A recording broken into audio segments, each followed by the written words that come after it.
एक कश्यप नाम के महात्मा, इसमें महाभारत में भगवान व्यास देव जी ने लिखा है। देखो, वैराग्य लेकर गुरु परंपरा से वो एक अलग मार्ग हो गया। बूढ़े माता पिता हैं, उनकी अनुमति नहीं, उनकी आज्ञा नहीं, आप उनको छोड़ दिए। चाहे कोई भी महात्मा बना हो, अपने माता पिता से अनुमति लेना जरूरी, शास्त्र आज्ञा करते हैं, तो वो अनुमति दे, उनका आशीर्वाद, तब आगे। ऐसे थोड़ी कि उनका कोई अधिकार हमारे ऊपर नहीं, हम निकल गए चुपचाप, ऐसा नहीं। कोई भी जो बड़ा महात्मा हुआ, उसका अनुमति ली गई, पैर पकड़ के अनुमति ली। मेरा मन अब संसार में नहीं लगता, मुझे भगवान के, वो बिना कुछ अनुमति लिए और शास्त्रों का ज्ञान था तो तपस्या में संलग्न हो गए। अब एक दिन वो ऐसे बैठे हुए थे तो वृक्ष के ऊपर एक बगुली आके बैठे, हक दी तो ऐसे गिरी, देखा वो भस्म हो गई। रुद्र दृष्टि से, मतलब क्रोध किया, भस्म हो गई। उनको लगा कि हम बहुत बड़े सिद्ध हो गए भाई।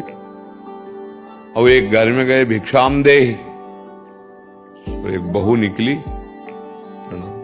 हाँ महाराज अभी लाती हूं। और उधर दूसरे दरवाजे से उसका पति आ गया, और वो पातिव्रत धर्म से युक्त तो अपने पति का, भगवान का स्वरूप मानते हैं, बैठाला जलादि के लिए। फिर कहा, भगवान आपके घर में दरवाजे पे भिक्षुक खड़ा है, आप आज्ञा करें तो हम वहां अतिथि देवो भव, पहले उनको पहुंचाओ।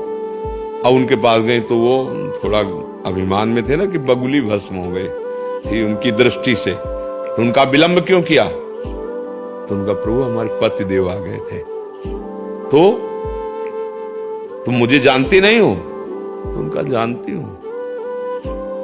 वो बगुली मत समझना पेड़ की कि तुमका रुद्र दृष्टि से देखोगे मैं भस्म हो जाऊंगी। हाँ, वो तो घबरा गए कि ये बात तो केवल हम ही जानते हैं, दूसरा जानता। तो उन्होंने हाथ जोड़ा, कहा, देवी तुम ये बात कैसे जान गई? तो उनका, मैं सब कुछ देख रही हूं। मैं अपने पति को भगवान मानती हूं और उसकी सेवा के प्रभाव से वर्तमान और भविष्य और भूत तीनों कालों का ज्ञान रखती हूं।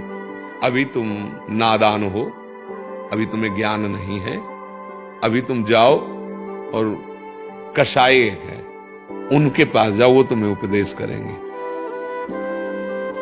तो कसाई हमें क्या उपदेश? वो मांस बेचते थे ऐसे, ब्याज। अब वो आ गए तो मांस बिक रहा था, तो अरे कैसी गंदी जगह भेजा उसने वापस। तो को, सुनो सुनो कश्यप जी सुनो, उस समय फोन नहीं था, वो पतिव्रता उस गृहिणी ने भेजा ना हमारे पास कि कोई यहाँ संदेश वाक नहीं, तो ये बस रुक जाओ, हमारा ये सेवा हो जाए, फिर हम आपसे बातचीत कर लेंगे। अब वो मांस बेचकर अपनी दुकान बंद की। तो उनका, आपको सच्ची बताना कैसे पता चला? बोले, मैं अपने माता पिता को भगवान मानता हूं और अपने व्यापार को उनकी पूजा मानता हूं। उनके प्रभाव से मुझे तीनों काल का ज्ञान है। तुम कहां से आ रहे हो, कौन है, क्या है? आओ हम तुम्हें अपनी आराधना दिखाएं।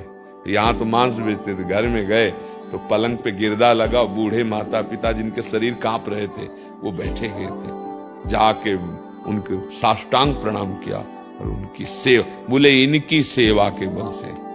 तो बोले, मुझे ऐसा क्यों ज्ञान नहीं प्राप्त हो रहा?